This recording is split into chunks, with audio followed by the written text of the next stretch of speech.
Very very good morning to all of you. आज हम इकट्ठे हुए हैं अपने पास इंडियस वन का क्वेरी सेशन के लिए। और कुछ क्वेश्चंस इसमें बच्चे बताते हैं कि साहब ये क्वेश्चन करा दीजिए। तो उनमें से जो सबसे प्रमुखता से क्वेश्चन मुझसे पूछा गया है वो है question number 20।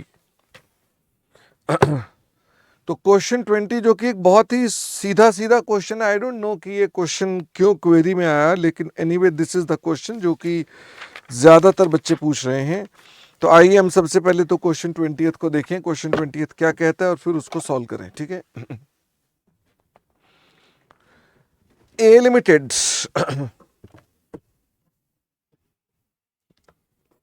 has prepared the following draft balance sheet on 31st March 2001। तो ये बैलेंस शीट ड्राफ्ट है। ड्राफ्ट का मतलब है कच्ची बैलेंस शीट है, यानी कि इसके अंदर आपको कुछ चीज़ें वैसे नहीं मिल सकती जैसे आपको लगता है मिलनी चाहिए। Rupees in crores.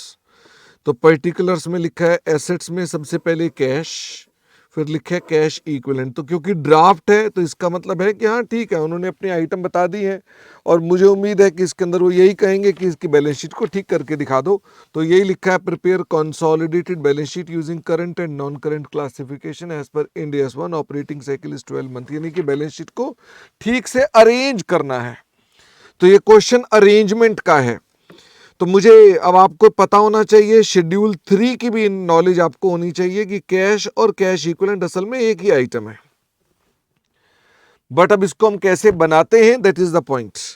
Non controlling interest share in the profits of the years. Okay. Dividend declared and paid by A limited. अब देखो ये एसेट्स के अंदर ये लिख रहा है नॉन कंट्रोलिंग इंटरेस्ट। अब एसेट में तो ये नहीं आता ना। आई होप यू अंडरस्टैंड कि इसका एसेट का मतलब है इनका डेबिट बैलेंस है। तो नॉन कंट्रोलिंग इंटरेस्ट मतलब ये नॉन कंट्रोलिंग इंटरेस्ट ये प्रॉफिट का शेयर है नॉन कंट्रोलिंग इंटरेस्ट वालों का। और ये डिविडेंड डिक्लेयर्ड ये डेबिट बैलेंस हो गया। मतलब ये कि आपको अपने प्रॉफिट में से लेस करना पड़ेगा अपने प्रॉफिट में। तो उसका मतलब उसने बैलेंस शीट में जो आइटम्स एसेट नहीं है उनको भी उन्होंने इस तरह से डाल दिया। तो कोई दिक्कत नहीं है। इसका मतलब ये फिगर माइनस की आ गई, ये फिगर माइनस की आ गई, क्योंकि नॉन कंट्रोलिंग इंटरेस्ट का वैसे क्रेडिट बैलेंस होता है पर उन्होंने डेबिट में लिखा है। तो ये शेयर ऑफ प्रॉफिट है, मतलब ये प्रॉफिट आपने एनसीआई को दिया तो प्रॉफिट रिड्यूस होंगे। इसमें डिविडेंड डिक्लेयर किया तो प्रॉफिट रिड्यूस होंगे। ये नॉन कंट्रोलिंग इंटरेस्ट का ट्रीटमेंट माइनस होने वाला है। ये आप कंसोलिडेशन के चैप्टर में पढ़ चुके हैं या पढ़ रहे होंगे। अकाउंट्स रिसीवेबल, इसमें तो दिक्कत नहीं है, ये आपका एसेट है। इन्वेंट्री में भी कोई दिक्कत नहीं, एसेट है। Inventory at fair value less cost to complete and sale. इसका मतलब इन्वेंट्री भी दो दे रखी है, आपको कंबाइन करनी पड़ेंगी। इन्वेस्टमेंट प्रॉपर्टी भी ठीक है, property plant equipment at cost दिया हुआ है तो अल्टीमेटली है, तो ये भी ठीक है। इसका मतलब ये सब आपके पास आइटम्स आ गई। Long term date 500 crore due on 1 January each year.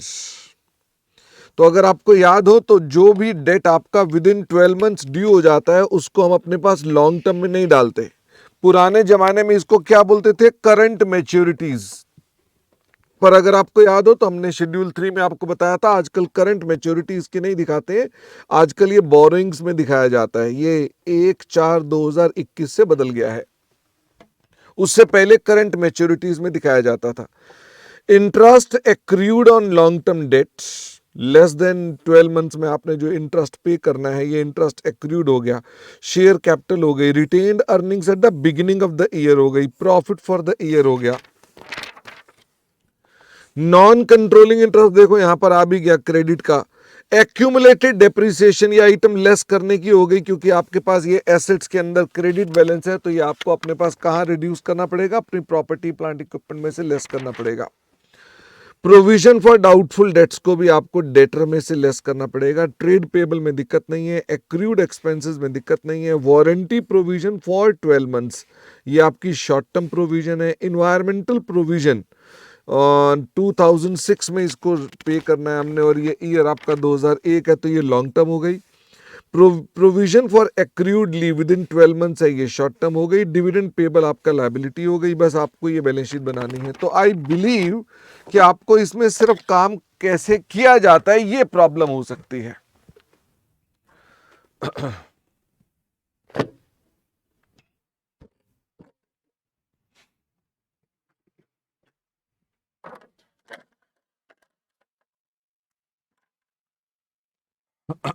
Question number 20।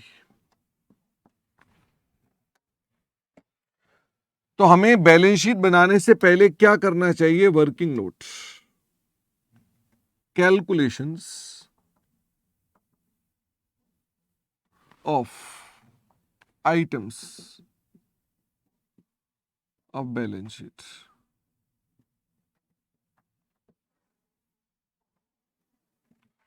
तो अब पढ़ते जाओ और लिखते जाओ। कैश एंड कैश इक्विवेलेंट्स, तो यहां लिखो अपने पास, this is 2031 March 2001, this is 31 March 2002। तो कैश एंड कैश इक्विवेलेंट्स में क्या क्या चीज आ जाएगी? कैश आ जाएगा 250 एंड 170, कैश इक्विवेलेंट्स भी आ जाएंगे 1 सिर्फ 70 और 30। और चेक कर लो कि कैश एंड कैश इक्विवेलेंट से संबंधित कोई और आइटम है क्या। तो मैं फटाफट से देख लेता हूं, कैश एंड कैश इक्विवेलेंट से संबंधित आइटम और तो हमारे पास कोई भी नहीं है। तो इसको इस तरह से टोटल लगा लो, 320 एंड 200।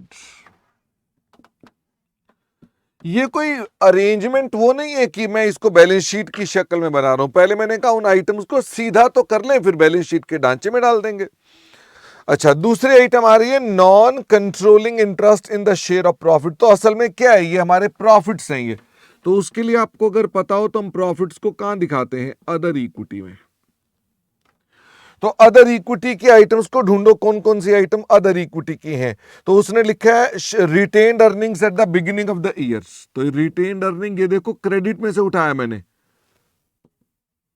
रिटेन्ड अर्निंग्स का बैलेंस कितने का है? रिटेन्ड अर्निंग्स का बैलेंस है 1875 और 1740, और इसी में ऐड हो जाएगा प्रॉफिट फॉर द ईयर्स।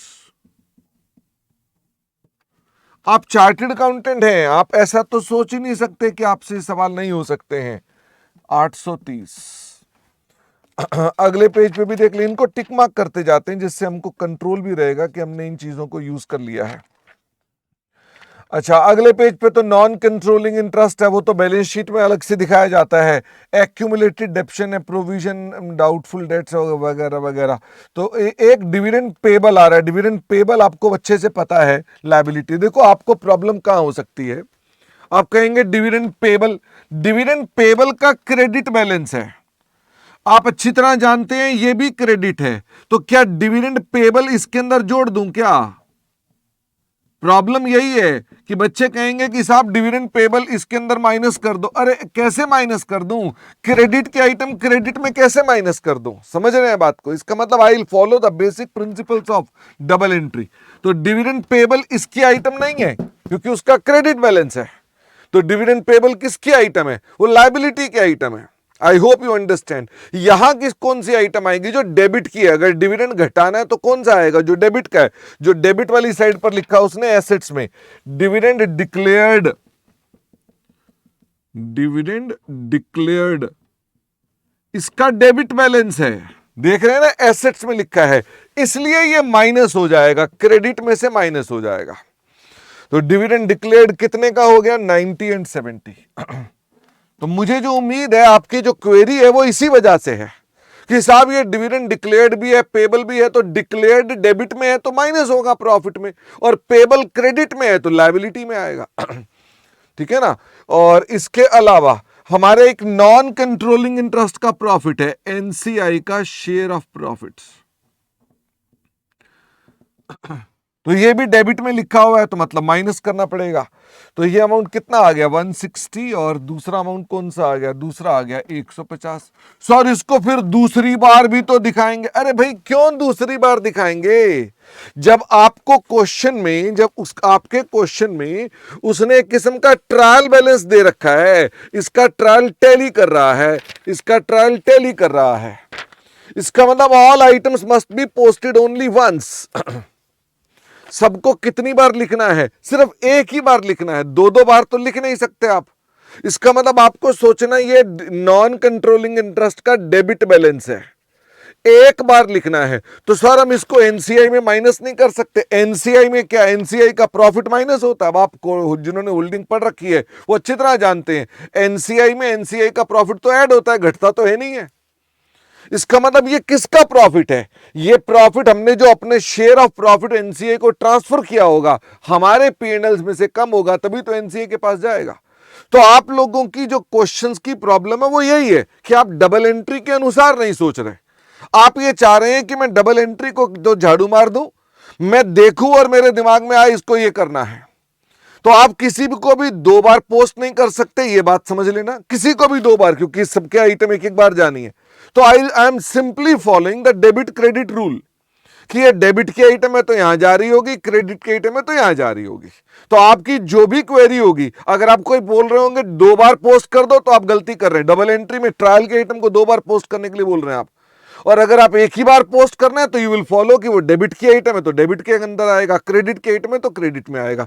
तो ये डेबिट की आइटम है तो दे हैव टू कम। अब ये एसेट में तो आ नहीं सकते, these must be reduced from somewhere.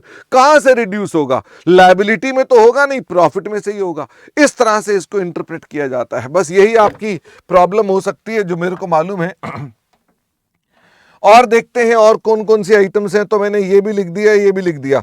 Accounts receivable, inventory, investment property, plant, interest, accrued share capital, retained profits और कुछ नहीं है। डिविडेंड पेबल आपकी लायबिलिटी है, उसको हम देखेंगे बाद में। इसका टोटल भी लगा देते हैं। बारी बारी चलते जाओ, मैं अल्टीमेटली चल कहां से रहा हूं। अब आ गया अकाउंट्स रिसीवेबल। मैं क्वेश्चन को, ये कोई इनको सीधा नहीं लिख रहा, मैं तो सिर्फ उन आइटम को ठीक करके प्रेजेंट कर रहा हूं। 2300 और दूसरा है 1800। अब इससे संबंधित भी एक आइटम है, अकाउंट्स रिसीवेबल से भी संबंधित एक आइटम है जो कि क्रेडिट में दी हुई है। वो क्या दी हुई है, वो है आपके पास प्रोविजन फॉर डाउटफुल डेट। तो अब आप यहां पर ना, क्योंकि आपने इसको इतनी बार जीवन में देखा हुआ है कि आपकी ये क्वेरी नहीं आई होगी, आपको लगा होगा अरे ये तो डेटर में से घटेगी, बस क्योंकि आपने यहां भी तो वही रूल लगाया कि वो डेबिट की आइटम है, क्रेडिट की आइटम है, क्रेडिट को डेबिट में नेट करके दिखाना है, दैट्स इट। अब ये नहीं बोलेंगे कि सर प्रोविजन को पीएनएल में भी डालो, ऊपर भी माइनस करो, दो बार नहीं करेंगे क्योंकि दो बार का कोई ट्रीटमेंट नहीं है इसका। माइनस करके दिखा दो प्रोविजन फॉर डाउटफुल डेट, क्योंकि ट्रायल के आइटम है, ऑलरेडी दिया हुआ है। तो इसका मतलब, और आप कहें sir how it is trial balance, तो आप चेक कर लीजिए क्वेश्चन में, ये जो डेटा दिया हुआ है ये टोटल टैली कर रहा है, ठीक है ना, दोनों दोनों वर्षों का टोटल टैली कर रहा है। तो अब मैं ट्रायल बोल रहा हूं, आप इसको कुछ भी बोल सकते हैं। प्रोविजन का बैलेंस कितना था, 200 और 65। और देखते हैं एसेट्स की आइटम को ही पकड़ते जाते हैं। तो मैं ऑलरेडी किस किस को देख चुका, इसे देख चुका, इसे देख चुका, इसे देख चुका, इसे देख चुका। इन्वेंट्री दो है तो इन दोनों को कंबाइन कर लो।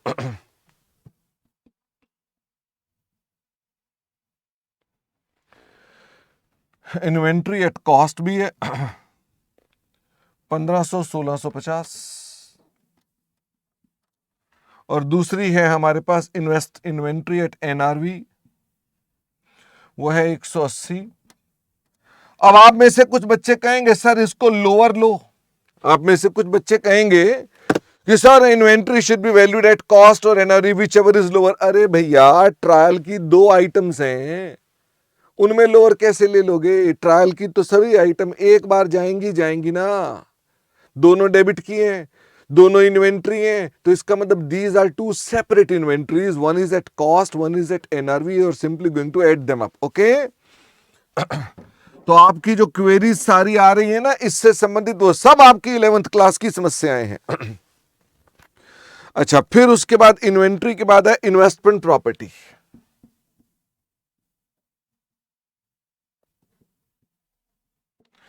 और इन्वेस्टमेंट प्रॉपर्टी है 3100।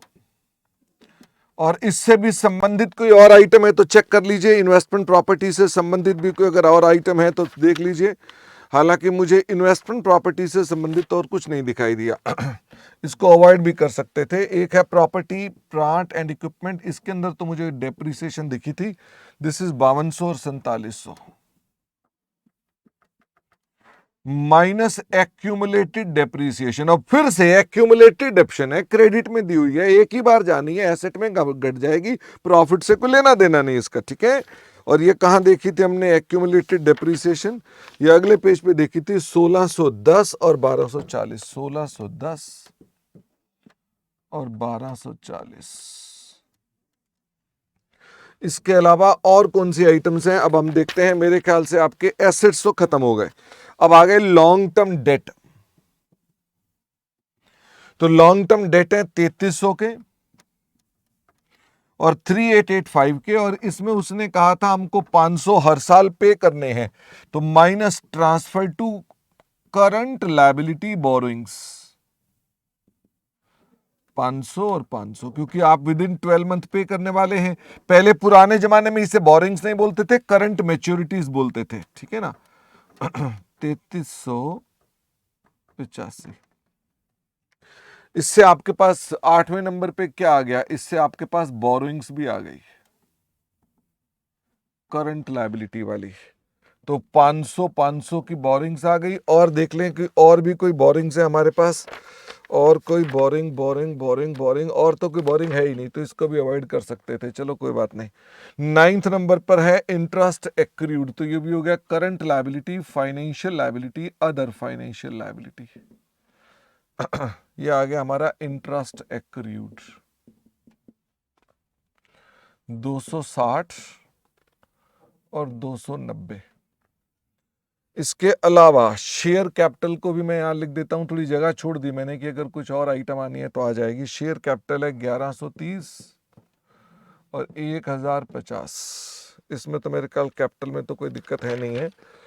नॉन कंट्रोलिंग इंटरेस्ट में भी कोई दिक्कत नहीं है। Non controlling interest balance sheet के अंदर सीधा सीधा आएगा, क्रेडिट की आइटम है 540। बैलेंस शीट अब जब होल्डिंग कंपनी पढ़ लेंगे तो उनको ये पता चल जाएगा। होल्डिंग कंपनी में ये बार बार प्रॉफिट यहाँ घटता है और इसमें जुड़ता है, यहाँ मैंने घटाया, इसमें जोड़ा क्यों नहीं? क्योंकि ट्रायल की आइटम एक बार आनी है और वो डेबिट बैलेंस है, तो डेबिट बैलेंस यहाँ जुड़ नहीं सकता, डेबिट बैलेंस घट ही सकता है। एक्यूमुलेटेड डेप्रिसिएशन वाला पॉइंट हम कर चुके, प्रोविजन फॉर डाउटफुल डेट्स वाला पॉइंट भी हम कर चुके हैं, ये भी मैं टिक मार्क लगा दूं। और फिर आ गए ट्रेड पेबल्स, तो ट्रेड पेबल्स की बात करते हैं। ट्रेड पेबल है 880 और फिर है 790। फिर है एक्रूड एक्सपेंसेस, इसी में हमने कहा प्लस एक्रूड एक्सपेंसेस, क्योंकि एक्रूड एक्सपेंस भी इसी का पार्ट हो गया। दिस इज 15 और 30, इसका टोटल लगा के देख लेंगे। फिर हमारे पास आ गया वारंटी प्रोविजन, ये था शॉर्ट टर्म प्रोविजन। तो शॉर्ट टर्म प्रोविजन थी हमारे पास वारंटी प्रोविजन, दिस इज 600 445।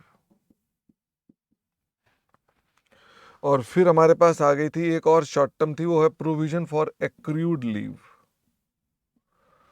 और ये कितने का अमाउंट था प्रोविजन फॉर एक्रूड लीव का? This was 35 and 25। इसके अलावा एक लॉन्ग टर्म प्रोविजन भी थी। लॉन्ग टर्म प्रोविजन का अमाउंट था कोई इन्वायरमेंट प्रोविजन 765 एंड 640।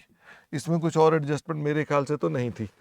तो ये आ गया trade payable, accrued expenses, warranty, warranty provision, dividend payable. Dividend payable के लिए हमने यहाँ लिखा हुआ है एक dividend payable, current liability, financial liability में डिविडेंड पेबल डाल दो 150 और 230। मेरे ख्याल से अब सब चीजें मैंने लिख दी हैं, ऑल, चाहे कोई सिंगल आइटम भी थी मैंने लिख दी है। मैं फिर देख लो एक बार, डिविडेंड पेबल लिख दिया, प्रोविजन फॉर एक्रूड लीव लिख दी, इन्वायरमेंटल रिस्टोरेशन प्रोविजन भी लिख दी, इन्वायरमेंट हाँ लॉन्ग टर्म में लिख दी, और इसके अलावा वारंटी प्रोविजन भी लिख दी, इसके अलावा एक्रूड एक्सपेंसेस भी लिख दिए, इसके अलावा ट्रेड पेबल भी लिख दिए, डेटर घटा दिए थे, कॉस्ट में से डेप्रीसिएशन भी घटा दी थी, एनसीआई लिख दी है, प्रॉफिट रिटेन शेयर कैपिटल। मेरे ख्याल से बाकी सब चीज़ें तो हो गई हैं। तो अब जरा टोटल लगा के देख लेते हैं कि इसके अंदर आइटम्स का टोटल कितना कितना आ रहा है। बस इसके बाद तो इसको बैलेंस शीट में पिरो देंगे हम। 1875 plus 1200 minus 90 minus 160 is equal to 2825 1740 plus 830 minus 70 minus 150 is equal to 2350।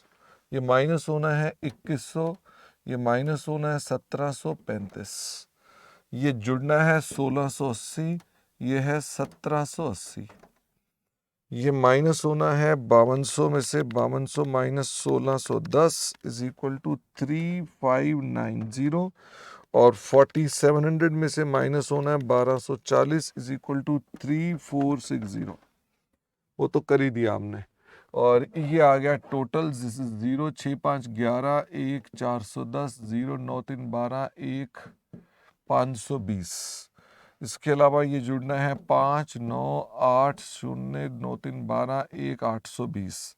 ये भी जुड़ना है 635 4 7 0 5 5 10 4 2 6 और 1 7। और तो कुछ नहीं है। अब इसको हम बैलेंस शीट में ट्रांसफॉर्म कर लेते हैं। तो उसने बैलेंस शीट ही तो मांगी आपसे, कंसोलिडेटेड बैलेंस शीट है क्योंकि नॉन कंट्रोलिंग इंटरेस्ट भी है। 31 मार्च कौन कौन सी दो बनानी पड़ेंगी? 31 मार्च 2001, ये 2001 है, ये 2000 है, ठीक है। फिर ये आ गए हमारे पास एसेट्स। एसेट्स में भी आ गए हमारे पास नॉन करंट एसेट्स। उसमें सबसे पहली आइटम आ गई प्रॉपर्टी प्लांट एंड इक्विपमेंट। तो इसके लिए हम लोग यहाँ से नोट की मदद लेते हैं, और हमारा नोट नंबर इसका कौन सा था?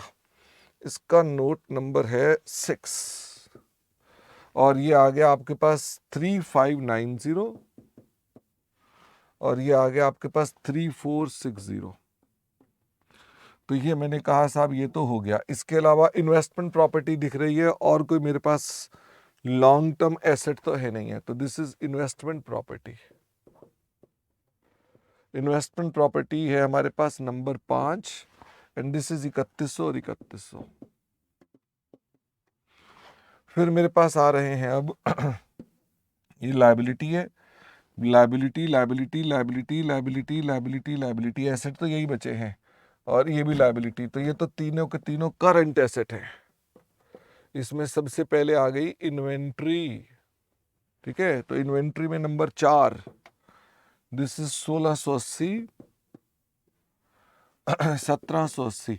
चेक करिए, मतलब आप खुद ही कहेंगे फाइनेंशियल एसेट्स में ट्रेड रिसीवेबल्स, आप खुद कहेंगे साहब क्वेश्चन में तो कुछ था ही नहीं।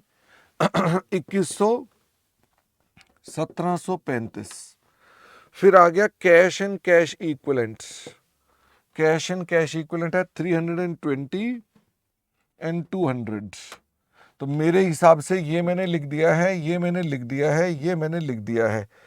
अदर इक्विटी बचती है, वो तो आपकी लायबिलिटी साइड में आएगी, और हमारे पास कुछ बचा ही नहीं है। तो बैलेंस शीट का एक पार्ट तो खत्म भी हो गया। फिर आ गई शेयर कैपिटल, और शेयर कैपिटल के लिए कैश के लिए कौन सा नंबर था? नंबर 1। शेयर कैपिटल हमारे पास है नंबर 10, और ये है 1130 और 1050। फिर हमारे पास अदर इक्विटी, और अदर इक्विटी का है number 2 which is equal to 2825 and this is 2350। फिर हमारे पास आ गया नॉन कंट्रोलिंग इंटरेस्ट, और नॉन कंट्रोलिंग इंटरेस्ट कहाँ गया? ये भी टिक मार्क कर दूं, ये भी टिक मार्क कर दूं, ये नंबर 11 विच इज 830 एंड 540। फिर आ गए trade payable provision, long term current liability, borrowing current, long term debt. ये आ गया नॉन करंट लायबिलिटी में, फाइनेंशियल लायबिलिटी में borrowings, and this is equal to number 7, जिसके अंदर आ गया हमारे पास 2800 और 3385। फिर हमारी लॉन्ग टर्म में क्या बचा हो? ये तो खत्म हो गया, इधर की सारी आइटम्स खत्म हो गई हैं। लॉन्ग टर्म में बचा ये शॉर्ट टर्म लॉन्ग टर्म में, और बचा long term provision. Long term provision 765 640। फिर आ गई करंट लायबिलिटी। करंट लायबिलिटी में सबसे पहले क्या लिखे? सबसे पहले करंट लायबिलिटी में आएगी बोरिंग्स, जो करंट मैच्योरिटीज हैं, ठीक है। 500 500। फिर आ गई मेरे पास करंट लायबिलिटी में फाइनेंशियल लायबिलिटीज, बस यही बचा ना, और तो कोई बचा ही नहीं है। तो करंट लायबिलिटी में फाइनेंशियल लायबिलिटीज और फाइनेंशियल लायबिलिटी में ट्रेड पेबल। ये है हमारे पास ट्रेड पेबल नंबर 12 पे 895 और 820। फिर आ गई अदर फाइनेंशियल लायबिलिटी में 9 नंबर विच इज 410 520। मेरे ख्याल से मैंने अब सब पर शॉर्ट टर्म प्रोविजन रह गई, शॉर्ट टर्म प्रोविजन ये आ गया 635 एंड 470। अब मैंने सब पे टिक मार्क लगा दिया है, इसका मतलब मेरी सभी आइटम हो चुकी हैं। तो अब चेक कर लेते हैं कि आपका बैलेंस शीट का टोटल मैच करता है कि नहीं करता है। 3590 plus 3100 plus 1680 plus 2100 plus 320 is equal to 10790 minus 1130 minus 2825 minus 830 minus 2800 minus 765 minus 500 minus 895 minus 410 minus 635 बराबर है 10790। इधर आ जाओ। 3460 plus 3100 plus 1780 plus 1735 plus 200 10,275 minus 1050 minus 2350 minus 540 minus 3385 minus 640 minus 500 minus 820 minus 520 minus 470 10,275 खत्म। बस जिस क्वेश्चन को आप लेकर चिंतित थे उसमें प्रॉब्लम क्या थी, आप ट्रायल के आइटम को 2 बार पोस्ट कर रहे थे, जो कि 11th क्लास के रूल्स के अंदर आप पढ़ते थे कि 2 बार कैसे पोस्ट कर सकते हो। डेबिट को डेबिट में डालना है, क्रेडिट को क्रेडिट में डालना है, बस आप उसको ना यही नहीं देख रहे थे। आप कभी तो 2 बार डाल रहे थे, कभी डेबिट वाले को क्रेडिट में और क्रेडिट वाले को डेबिट में डाल रहे थे, फिर आपको लग रहा था ये क्या हो रहा है, बस यही प्रॉब्लम थी। दिस वॉज वन क्वेश्चन जो कि सबसे ज्यादा सर्वोपरि स्टूडेंट्स की प्रॉब्लम में था। इसके अलावा भी हमारे पास कुछ क्वेश्चंस में बच्चों को प्रॉब्लम बताई गई, जैसे कि क्वेश्चन नंबर 25 और 26। देखिए जी, क्वेश्चन नंबर 25 और 26।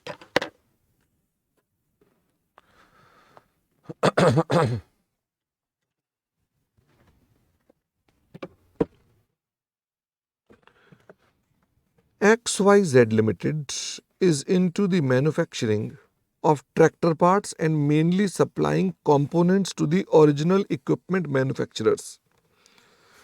The company does not have any subsidiary, joint venture or associate company. During the preparation of financial statements for the year ended 31 March, the accounts department is not sure about the treatment presentation of the below mentioned matters. अच्छा, उनको इनमें कुछ doubt है। Accounts department approached you to advise on the following matters. तो सबसे पहला, there are qualifications in the audit report of the company with reference to the 2 Ind AS। तो ये बताओ, क्या ऑडिट रिपोर्ट में अगर क्वालिफिकेशन है तो अकाउंटेंट को कोई अपने पास रिकॉर्डिंग करनी होती है क्या? अगर मान लीजिए ऑडिट रिपोर्ट में कोई क्वालिफिकेशंस हैं तो क्या अकाउंट्स वाले उसको मेंशन करते हैं? वो क्यों मेंशन करेंगे? वो कहेंगे हमारी रिपोर्ट पे ही तो इन्होंने रिपोर्ट अपनी बनाई है, हम उनकी रिपोर्ट पे अपनी रिपोर्ट कैसे बनाएं? तो हमें इसकी कोई आवश्यकता नहीं होती है। हां, यह जरूर है, अगर यही मैटर आपके जो ऑडिट रिपोर्ट में है, जिसमें आपको उसने कहा कि आपके 2 Ind AS अप्लाई ठीक से नहीं किए, तो आप ऐसी स्थिति में एक अपनी कंप्लायंस स्टेटमेंट देते थे, वो कंप्लायंस स्टेटमेंट नहीं दे सकते हैं। इसका मतलब यह कि अगर याद हो तो एक अनरिजर्व्ड एक्सप्लिसिट स्टेटमेंट दी जाती थी कि आपने सारे Ind AS फॉलो कर लिए हैं।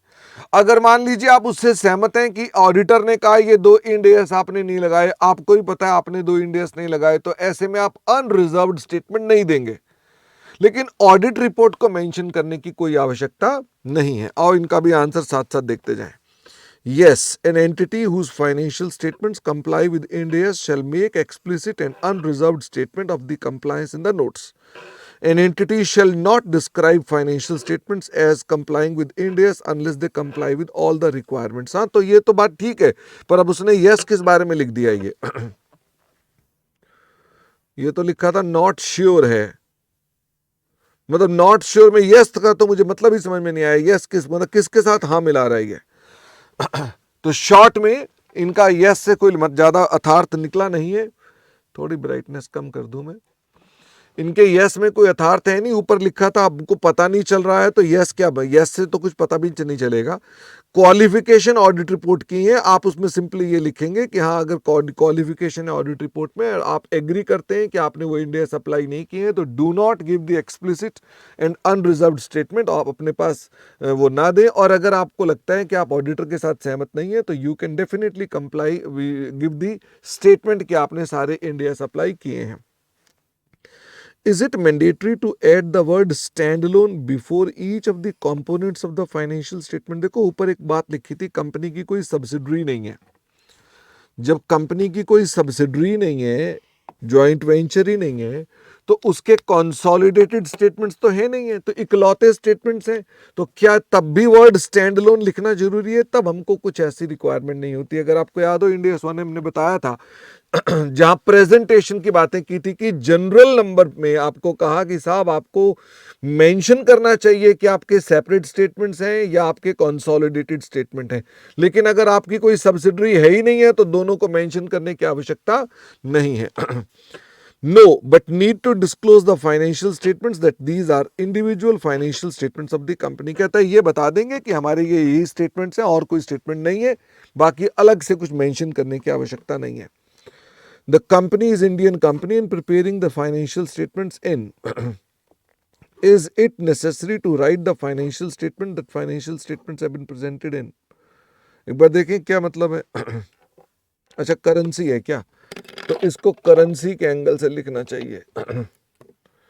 तो it should be rupees, correction. तो बात ये उठी कि क्या हमको ये रुपीज में है तो क्या रुपीज लिखना जरूरी है? The answer is yes, rupees लिखना जरूरी है। एंड वो कहता है हमको डिस्प्ले करनी चाहिए करेंसी और रिक्वायरमेंट है। ओके मतलब ये क्वेश्चन में वैसे कोई जान है नहीं। The company is having a turnover of 180 crore. The company wants to present the absolute figures in the statement. Absolute का मतलब है राउंड ऑफ ना करना। Because of the tax audit purpose, tax related filings and other internal purpose, company always need figures in absolute amounts. नहीं भाई साहब ऐसे नहीं है, राउंड ऑफ तो करना पड़ेगा, अब ये मैंडेटरी है, तो राउंड ऑफ तो करके दिखाना पड़ेगा। It is mandatory as per the requirements, आपको राउंड ऑफ करना पड़ेगा। ये यस का तो कोई मतलब नहीं, बट फिर भी यस नो लिखा हुआ है इन्होंने। The company had a sales transaction with 10 related parties during the previous year. However, during the current year, there are no transactions with the 4 related parties out of the 10 related parties. Hence, companies of the view it is not need to disclose sale transaction with these 4 transactions in current year because these parties are not। वो कुल मिलाकर कह रहा है comparative देने की जरूरत नहीं है कि पिछले साल तो उनके साथ ट्रांजैक्शन थी, इस साल नहीं है, तो कह रहे हैं उनकी जरूरत ही क्या है जब इस साल है ही नहीं, तो क्या, तो आपको क्या कंपैरेटिव्स को गायब कर सकते हो? द आंसर इज नो, आपको कंपैरेटिव देने पड़ेंगे, इन 4 को भी आपको बताना पड़ेगा। नो ये आपको ना पैरा नंबर नहीं चाहिए। Ind AS permit and require an entity shall present the comparative in respect of the preceding periods, आपको बताने पड़ेंगे और उसे कंपैरेटिव स्टेटमेंट्स हमेशा देने चाहिए। क्वेश्चन नंबर 26 भी देखो जरा। A company presents financial results for 3 years, 1 for the current year and 2 for the comparative years. Okay.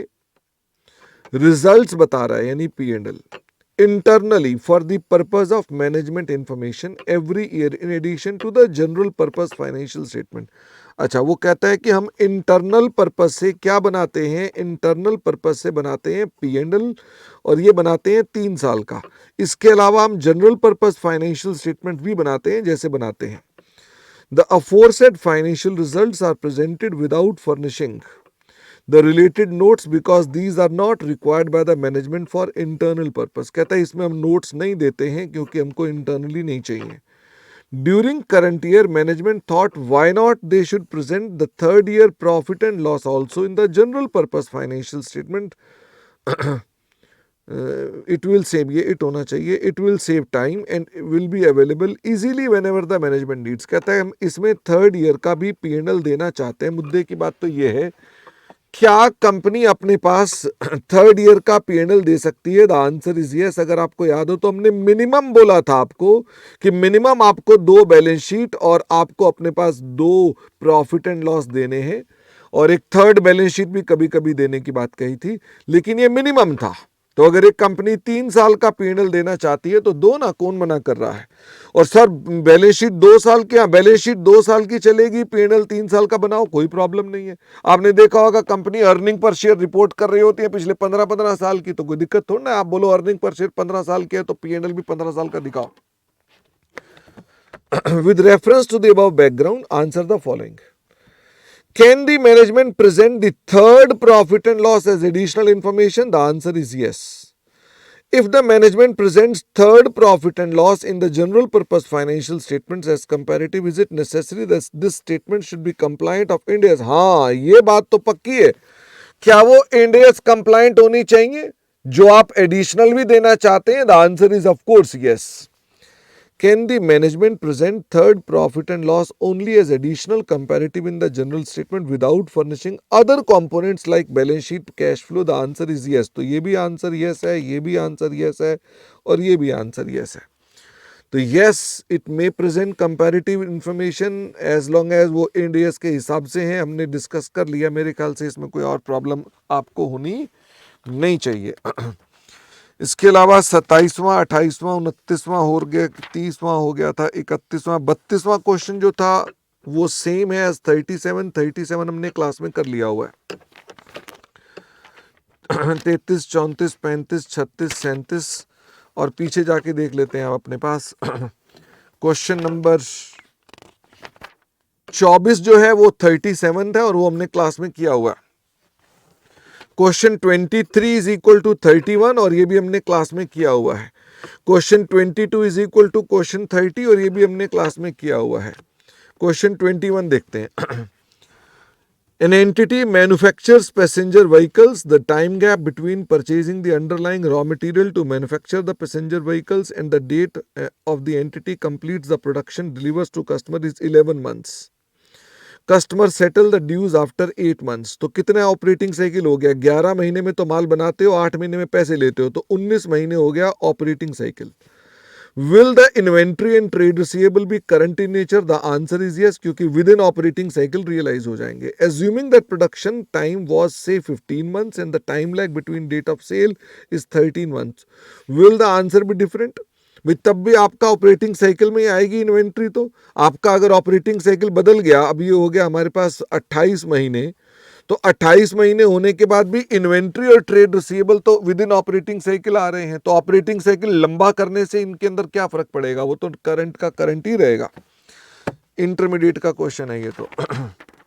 20वां हम ऑलरेडी आपके साथ डिस्कस कर चुके हैं। 19वां क्वेश्चन देखो। OMN has a subsidiary MN. OMN provides loan to MN at interest plus 8% to be paid annually. The loan is required to be paid whenever demanded back by the company. How loan should be classified in the statements of OMN? Will it be different in MN Limited? इसका answer बता देता हूँ, 2 minute रुक जाओ। 18 question बराबर है 30। ठीक है, ये क्लास में हुआ पड़ा है क्वेश्चन, चेक कर लीजिएगा। 17वां क्वेश्चन है बराबर है 29। क्वेश्चन 29 क्लास में हुआ पड़ा है। और बाकी के क्वेश्चन में वैसे तो कोई प्रॉब्लम नहीं है, इंटर के क्वेश्चन है, बट स्टिल मैं आपको ये क्वेश्चन करा दूं पहले। 19वां क्वेश्चन।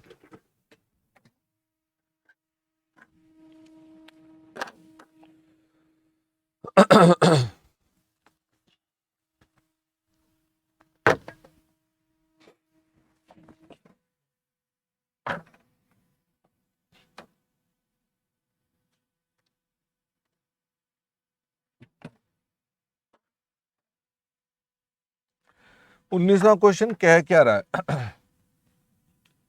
मैं कोई सॉल्व नहीं करने जा रहा हूं, लेकिन सिर्फ डिस्कस करने के लिए मैंने स्पेस को बनाया है। वो कहता है जी OMN कंपनी ने लोन दिया है MN लिमिटेड को, तो इसकी लायबिलिटी है एक लोन, और इसका एसेट है एक लोन, और ये लोन रीपेबल ऑन डिमांड है,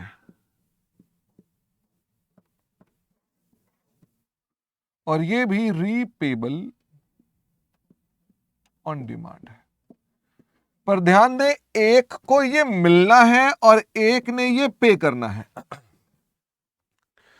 तो भाई जिसने पे करना है उसके लिए तो हमेशा ऑलवेज क्या होगी, करंट लायबिलिटी, क्योंकि रीपेबल ऑन डिमांड लोन क्या होंगे, हमेशा करंट लायबिलिटी। अगर आपको याद हो तो हमने डिस्कस किया था भाई, जिनके पास राइट टू डेफर नहीं है, कोई भी आदमी तुरंत आगे पैसे मांग सकता है, उनकी करंट लायबिलिटी हो गई। अब बारी आई एसेट के लिए। एसेट में आपको क्या देखना पड़ता है एक्सपेक्टेशंस, आपको देखनी पड़ेगी एक्सपेक्टेशन की with in operating cycle 12 month ये रियलाइज हो जाएगा। अगर ये विद इन ऑपरेटिंग साइकिल और या विद इन 12 मंथ रियलाइज हो जाएगा, ऐसी संभावनाएं हैं, तो ये क्या बन जाएगा, करंट। और अगर ऐसी संभावनाएं नहीं है तो क्या बन जाएगा, नॉन करंट एसेट। इसका मतलब जिसने लेना है उसके लिए तो आपको एक्सपेक्टेशन देखनी पड़ेगी, देने वाले के लिए आपकी हमेशा क्या होगी, ये current liability, because loans are repayable on demand. बस इतना ही सवाल है और कुछ नहीं है। 19th, 18th, 17th, अब 16th क्वेश्चन क्या कहता हो जरा देखें। 16th question, paragraph 69A of Ind AS 1 states that entity shall classify a liability as current when it expects to settle liability in normal operating cycle. An entity develop tools for customers and is normally takes the period of around 2 years for completion. तो उसका operating cycle 2 साल है. The material is supplied by customer and hence the entity only renders a service. For this, entity receives payment upfront and credits the amount so received to income received in advance. How should income received in advance be classified? Current or non-current? भाई एक सीधी सीधी बात समझ लो, जो भी items आपकी arise होती हैं इन operating cycle, जैसे कि स्टॉक, जैसे कि डेटर, जैसे कि आपकी एडवांस इनकम, जैसे कि एडवांस टू सप्लायर, वो तो ऑपरेटिंग साइकिल की है ना आइटम, तो विद इन ऑपरेटिंग साइकिल ही होंगी। तो उसने लिखा इनकम रिसीव्ड इन एडवांस, तो ये ऑपरेटिंग साइकिल का ही है, तो this is your current item. ठीक है, तो करंट लायबिलिटी हो गई, दिस इज करंट लायबिलिटी। तो मेरे ख्याल से ये कोई बहुत इंपॉर्टेंट क्वेश्चंस नहीं दिख रहे मुझको, ये सब तो करंट और नॉन करंट वाले ही क्वेश्चंस हैं इसके अंदर। तो बस इसके अलावा एक क्वेश्चन 4th देख लेते हैं। क्वेश्चन 4th में उसमें लिखा है कि एक रिटेल चेन है, accounted the business combination under Ind AS 103 on provisional basis, यानी उसने बैलेंस शीट को बनाया है प्रोविजनल बेसिस पर। आप जब पढ़ेंगे बिजनेस कॉम्बिनेशन तो वहां आपको बताया जाएगा कि हमें कई बार प्रोविजनली भी कैलकुलेशंस करनी पड़ती हैं। The business combination was finalized on this date and provisional fair values were updated. As a result, the comparatives were adjusted in the current year. Does the restatement require opening statement of the financial position? Additional balance sheet क्या बनाकर दिखानी है? तो additional balance sheet बताओ कब कब बनती है? एडिशनल बैलेंस शीट बनती है जब फर्स्ट टाइम इंड AS लगाते हो तब बनती है, या अकाउंटिंग पॉलिसी चेंज होती है तो, या प्रायर पीरियड आइटम की कोई एरर ठीक करते हो तो, या कोई मटेरियल रिक्लासिफिकेशन करते हैं तो, या कोई मटेरियल रीस्टेटमेंट करते हैं तो।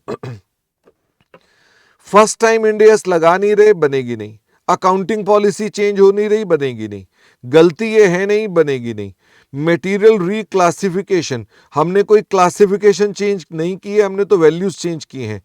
मटेरियल रीस्टेटमेंट, रीस्टेटमेंट मटेरियल नहीं है, दिस इज जस्ट प्रोविजन को फाइनलाइज किया है। इसका मतलब क्या थर्ड बैलेंस शीट बनेगी? The answer is no, third balance sheet नहीं बनेगी। ये आपके नोट्स में लिखवा रखा है थर्ड बैलेंस शीट कब बनती है। और ऑफसेट कहता है कब कर सकते हैं, एजेंट को कमीशन पेड और कमीशन रिसीव्ड, तो दोनों का नेचर अलग अलग है। एक कमीशन पेड है और एक कमीशन रिसीव्ड है, ये इन सब्सटेंस दोनों सेम नहीं है, तो क्या इनको सेट ऑफ कर सकते हैं? The answer is no, you can not set off these two items. बाकी सब आपके इंटरमीडिएट के क्वेश्चन है जिसमें आपने करंट और नॉन करंट को क्लासिफाई करना है। तो बस, thank you very much, see you very soon, bye bye.